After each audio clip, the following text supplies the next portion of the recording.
G'day, ZiggyD here, and today I'm going to be talking about co-op party scaling in Path of Exile. In Path of Exile you can have up to a party of 6 players, and each additional person beyond the first has a scaling effect on each instance you enter. These effects are essentially an increase in potential difficulty and rewards. The increase in the actual difficulty you have is dependent on how well your party synergizes and works together to clear the content. Diverse parties with stacking auras may have a much easier time with scaled content than a less diverse and less cooperative party, despite the actual scaling being the same.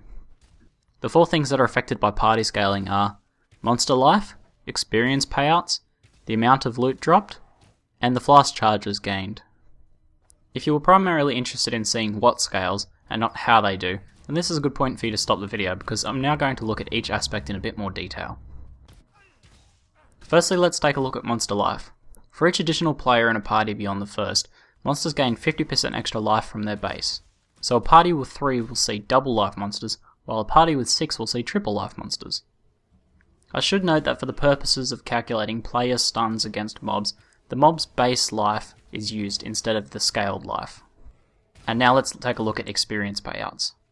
There are 2 aspects to experience scaling and sharing in a party. The first is an increase in the base experience of monsters by 50% per extra player after the first. The second is that players within roughly 2 game screens of their party will receive a 30% bonus on whatever their party kills.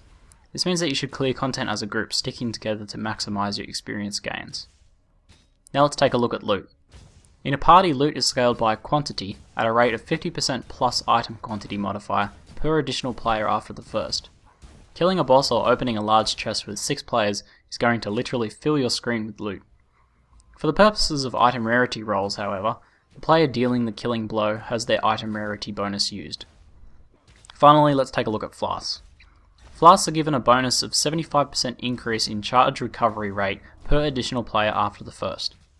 However, only the player dealing the killing blow to monster will receive charges. Although this will balance out most of the time, you may want to intentionally share the killing with lower DPS party members occasionally to ensure that they see some Flask charges. This can be especially helpful if you have a very low damage tank taking all of the incoming damage for you. You want to keep your tanks alive. That's it for today. I hope this has been helpful. I'm ZiggyD, and thanks for watching.